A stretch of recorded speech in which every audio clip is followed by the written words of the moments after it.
stuck. That's why they don't produce. Good.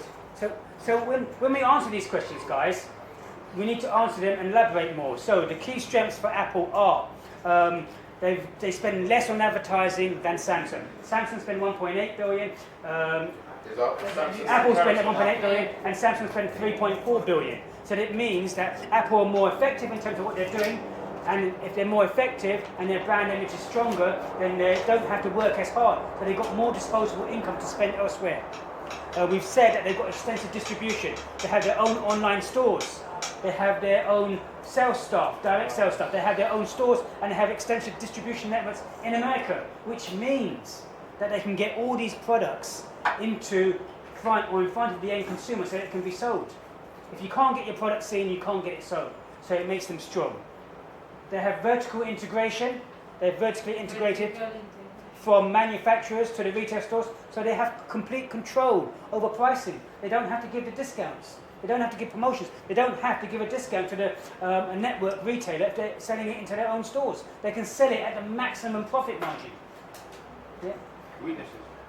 No, not yet. And then brand awareness. We said that you quite rightly said that the brand awareness was completely strong. It's recognized as the most valuable brand of electronics in the world, according to Forbes magazine. Which means as soon as you stick that logo anywhere, it automatically gives it a greater value. So it's strong for the company, it's saleable. And then lastly, sound financial data. In 2014, they turned over 155 billion. In 2015, 205 billion, 50 billion more. Over a 25% increase from 2014 to 2015, which means that they have more disposable income to use on advertising, on sales promotions, on developing new products, on marketing, and in terms of opening new stores. Yes. Also, 2015, the sales on the iPhones grew by 52%, which was superb. The IS and the smartphones. I want to see all your work and all this down. That's excellent. So that's the strengths done. So we now need to look at the weaknesses. So someone tell me some. I'm going to go to this team here. Thank you very much. 1 second. This team here. Can you tell me a weakness, please, of Apple? Apple relies too much on the iPhone sales. So when there's a shift Good. in technology. Look this way, gentlemen. Remember the one rule, please. Look this way. So what were you saying? Quite right. You've hit it right on the head. Explain it one more time. Louder. Apple relies too much on the iPhone sales. Yes. What does this mean? If you're too reliant upon one product, what does it mean? How is this a threat? How is this a weakness? It means that other products ain't doing so well. No, not necessarily. They could be doing well, but at a slower rate. Your product could have just been, let's say you're a footballer and you got your whole team and it's been winning. Let's say the rest of the team are quite average and you've got one player who is like a Ronaldo in a team. Just because you've got a Ronaldo in a team doesn't mean that everyone else is rubbish, does it? Everyone else could be playing great. So all the other products are playing great. But the iPhone has been flying away. It's been flying like a flying star. Yes? But what's the weakness of that? Tell me what's the weakness. If the iPhone falls. Say that. Sorry. Over dependence. And it means this. Look, what this means is that you're getting good sales from the iPhone. But what happens if the competition like Samsung and all these other phones now produce the same thing as you and it looks so similar where people can't see the difference and then they start buying these other products and you start losing these sales? It's going to hit you hard, isn't it? Because you're going to lose all that cash and you're going to expect all those sales revenues and you're not going to get it. So if you have someone competing against you hard and fast against your iPhones, and we've seen what type of products are coming in which are competing against iPhone, tell me. The 360 Google camera. Yes, Samsung. Samsung is competing hard against iPhone. What other products?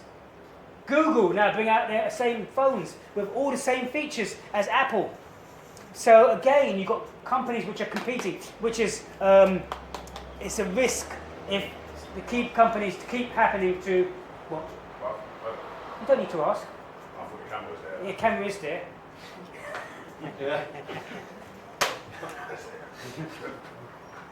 Yeah. So again, you have that risk there, being too dependent upon one product. Like if you are let's say you're a manufacturing company and you only sold 2 Halfords, let's say 95% of your products were distributed for Halfords. What does that mean? Other competitors can sell to. No. What does it mean? If you got a product and you're selling 95% of your sales come from Halfords, what does it mean? You know, Oh, good kid. over Over dependent upon Halfords. What happens if Halfords 2 months later says, we don't want to buy your products anymore? You've lost 95% of your sales. And I kid you not, that can happen. So don't be over dependent. You diversify your risk. So if something happens in one area, you don't feel it so much in the whole business. Yeah. So for instance, let's say you're working a job and the job is very precarious. You only get a 0-hour contract where you don't know if you're working from 1 week to another. Very risky, isn't it? Very risky. You don't know if you're going to have work. If you don't have work, you don't know if you're going to have the money coming in to pay your bills. You maybe want to get 2 or 3 different jobs.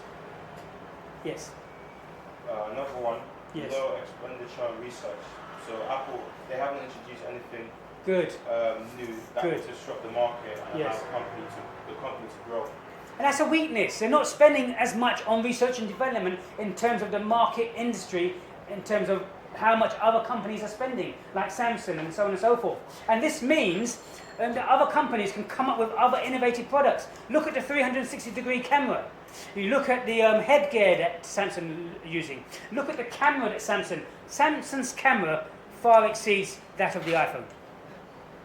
And I can see what for Apple is a weakness, for the Samsung is a strength. Yes, absolutely. Good. So we've talked about over-dependency. We've talked about low research and development. What other things? We've got 2 other things. Weak distribution, especially in India. Weak distribution in India. 74% is from indirect distribution. 26% is by direct. They have their own stores. But indirect distribution, which is a risk again. They don't have full control over the marketing mix. Again, Samsung can manage the Apple in the indirect distribution. Absolutely, yes. Incompatibility with other Yes. OS. Good. Incompatibility with the Android and So Apple has its own iOS software. Yes. And obviously, yes. Samsung and other ones, they've got ones that are similar. So it's very difficult to integrate with other products unless it's an Apple product. Only the Apple products integrate with the other Apple products. They don't integrate with everything else. So if you've got other companies' products out there that are able to integrate with other software and hardware, then it makes that product more usable, more flexible. Yeah. Okay? So do you think we've answered the question? No. No? Yes, we have. Yeah. So, we've identified the strengths and weaknesses by looking at the internal and external analysis of Apple. Okay? How many words for this guy? 500 words. We have to learn how to Yes. elaborate. Stop there. Look this way. Look this way. So this young lady was saying that we need to learn how to elaborate. Yes. You have to know how to use the information. But have I given you the information? Yes. Is the information all there? Yes. So the information is all here. So you need to use the information and the facts and figures. You don't have to research it. I've given you the facts and figures. And I've shown you how to reference, haven't I? Yes. Yeah. So I'm going to show you that again next week, how to reference again. So please look at this information. But we need to do one more thing. That's steps. No, we've done this. This is it. I'm gonna- Yes, good. Well done. The last thing we need to do is to talk about another company, because it says organizations, which is plural, which means we can't just talk about one company. You need to do the strengths and weaknesses of another company as well. So, on the online class, I've given you Toyota on the videos. Can you put that on the board? So, on here, if I just bring up the slides, look this way. So, Toyota strengths and weaknesses. Can you see it here?